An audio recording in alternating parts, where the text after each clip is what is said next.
mo ba na ang iyong anak ay umiibig na? Ano po ate? Diretsahan na to? Siguro Ang po. ina kasi yung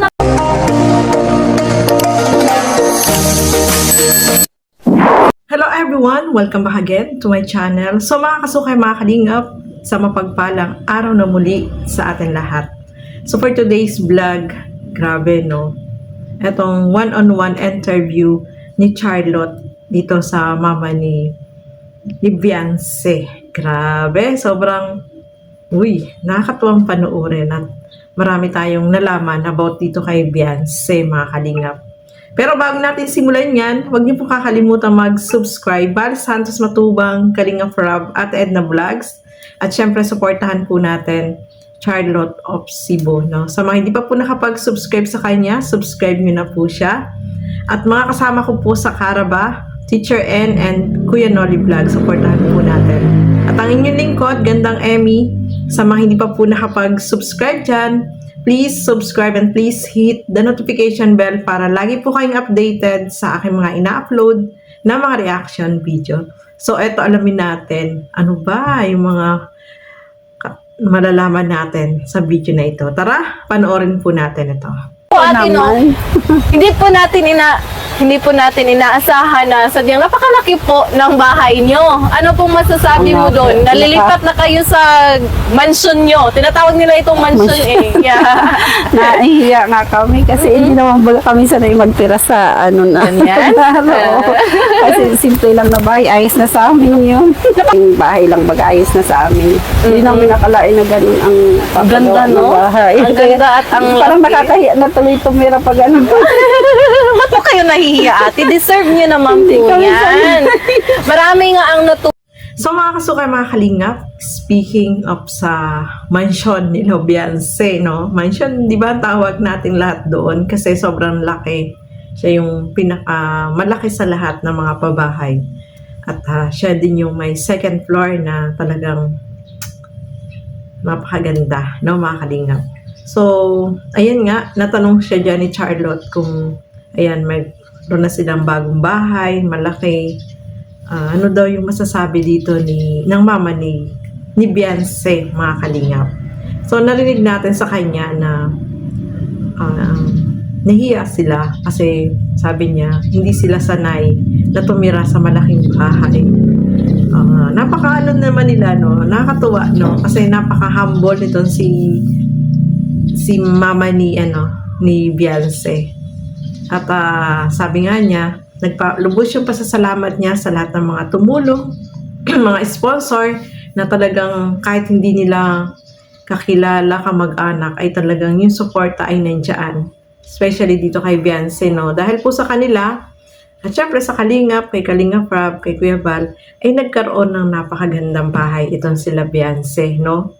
Hindi natin ini-expect na, sabi nga nila, maliit lang yung hiling nila, yung makaalis lang sila dyan, tapos magkaroon lang ng maayos na tirahan na yung tama lang para sa kanila. Pero, napakaganda ng ibinigay sa kanila. May second floor, mga kalingap. Kaya, lubos-lubos po yung pasasalamat ng mama ni Beyonce kasi yung lahat ng mga blessing na dumadating sa kanila ay hindi nila ini-expect na magkakaroon sila ng ganyan, di ba?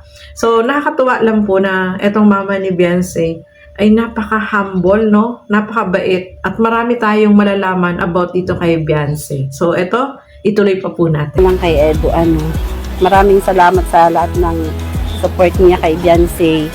Tapos, kahit wala sa off-cam, nag-chat naman kaming dalawa ni Edo. may bulong sa Edo? Charot lang.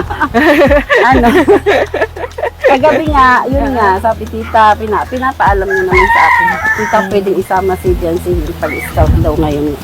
So, okay lang naman kung gusto niya. Sabi ko, basta mag-ingat lang kayo kasi paulan po pala.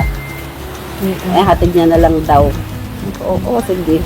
So malaki din po ang pasasalamat mo ate kang Edo, no? Dahil siya yung umagapay talaga, tumulong sa pagbabago ni Beyonce. O siya sana marami pa siyang matulungan na naghihirap. Ang galing nga po na sinusupport. Talagang sinusuportahan niya si Beyonce. Sinusuportahan niya si Beyonce. Talagang ginagabay niya sa pag-ano, pinignan niya na ng gamot. Ay, napaka-sweet.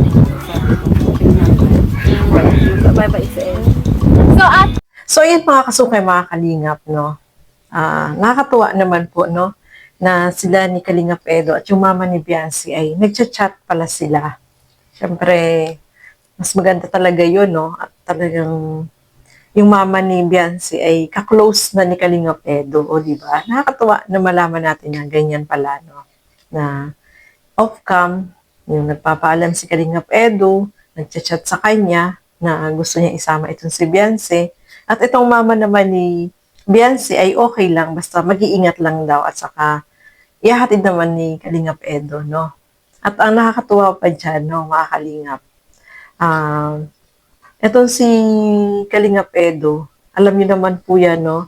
Yung malaki yung naitulong talaga niya dito kay Biancy.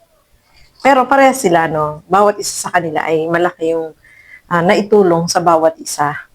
Kundi dahil sa kanilang tambalan, syempre, yung blessing ay talagang tuloy-tuloy na dumarating sa kanila, no, mga kalingap. At yung mama ni Beyonce ay boto naman, no, kay Kalingap Edo. Naku, sino ba naman ang hindi magkakagusto kay Kalingap Edo? Ay, napakabait niya, marespeto, mabait, at saka yung gentleman, no? Kasi nakikita naman natin kung paano niya alagaan itong si Beyonce, di ba, mga kalingap? At natutuwa yung mama ni Beyonce dito kay Kalingap Edo kasi talagang ano siya, yung nirerespeto niya itong mama ni Beyonce. At syempre si Beyonce, no, mga kalingap. Kaya safe na safe kapag kasama ni Kalingap Edo itong si Beyonce. Kaya yung mama niya ay tiwala dito sa kay Kalingap Edo, no, mga kalingap. So ituloy pa po natin. Mo ba na ang iyong anak ay umiibig na? Ano po ate? Diretsahan na to? Siguro Ang ina kasi yung nakakaramdam ng pagbabago sa anak, di ba? Opo. Sa iyo po palagay ate, si Beyonce po ba ay umiibig na? Ano kasi si Biancy, hindi parang ang turingan namin magnanay, parang Oo. Friend, di ba? barkada kami. Yeah, napansin ko nga yan. Ano, pag bago ako matulog, bago siya matulog sa kwarto niya, higa na muna yan sa tabi ko. Kwentuhan kami yung nangyari buong maghapon, kwento niya sa akin. Hindi ko kinukwentuhan ko nga siyang tungkol eh. Kumusta niya ka? Kung anong ginawa niya. Nanliligaw na ba? Tapos nga, kinukwento naman niya sa akin. Kung anong mga ano nila. So, umiibig na ba? Ano lang po te? Yes or no? Ang inaanak niyo po bang si Beyonce ay umiibig na? Siya, ano, hindi naman. Pero may pagbabago na sa kilos. Oo. Kasi Rush na nga daw si Kuya. Nga po, no, mga kalingap. Nakakatuwa, no, na itong mama ni Beyonce ay boto po talaga kay Kalingap Edo. Kasi si Kalingap Edo talaga, sabi nga niya, is mabait, no? At talagang, ano sila, yung close na sila, no, sa isa't isa. Kasi nag-chat na tita ang tawag sa kanya. Tapos, natutuwa ako dito nung tanungin ni Charlotte kung umiibig na nga ba itong si Beyonce. Sabi niya, siguro.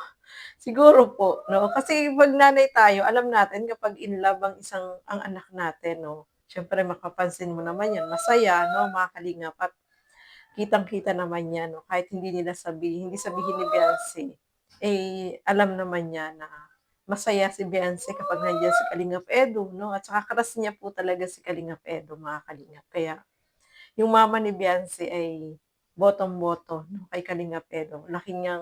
Laking pasasalamat po niya, no, dahil napaka-supportive siya kay Beyonce, no. Alam naman natin na mahiyain si Beyonce dahil kay Kalingap Edo ay nag-grow yung kanyang pagiging mahiyain, nawala, no, unti-unti nawawala at nagiging ano siya yung nagkakaroon siya ng self-confidence, no, mga kalingap. Kaya sobrang masaya itong si nanay kasi alam naman niya na nasa magbuting mga kamay itong si Beyonce. Especially kay Kalingap Edo, wala ka nang hahanapin kay Kalingap Edo na na, no?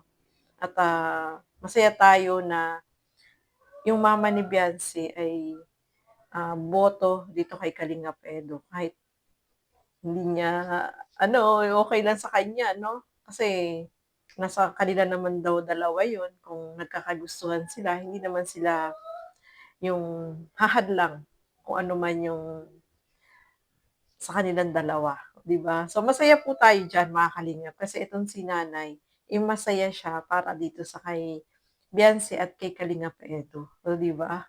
At isa pa, mga kalingap 'no, yung suporta ni Kalingap Edo dito kay Biancy ay talagang nandiyan, tinuturuan niya, gina-guide niya kung ano yung mga gagawin at nag-improve naman po talaga itong si Biancy 'no.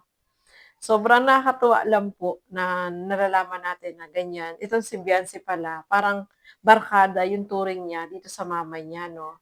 Na nag-uusap sila, nagkukwentuhan, kung ano yung mga nangyari. So, napakaganda po noon, no, mga kalingap, kasi nasasabi niya sa magulang niya na ito, ganito yung nangyari, wala siyang nililihim.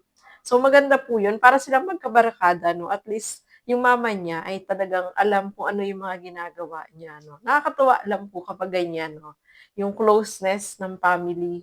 Siyempre si Kalingap Edo close na diyan sa kanila, lagi siya pumupunta, 'di ba? So talagang ano na sila, yung kilala na nila yung isa't isa kasi lagi silang nagcha-chat sila. 'Pag may kailangan, 'pag susunduin si Beyonce, magcha-chat agad din si Kalingap Edo dun sa mama ni Beyonce para papaalam, o 'di ba? So maganda 'yun 'no, mga kalingap, na nagiging ano sila, close sa isa't isa. So 'di ba, masayang marinig natin mula sa mama ni Beyonce na talagang lubos-lubos yung pasasalamat niya dito kay Kalingap Edo sa pagsuporta, pag-aalaga dito kay Beyonce, mga kalingap. So, ayan po, no, mga kalingap, maraming maraming salamat po sa inyong panonood at hanggang sa muli, keep safe everyone. Thank you for watching. Mabuhay po tayong lahat. Bye-bye!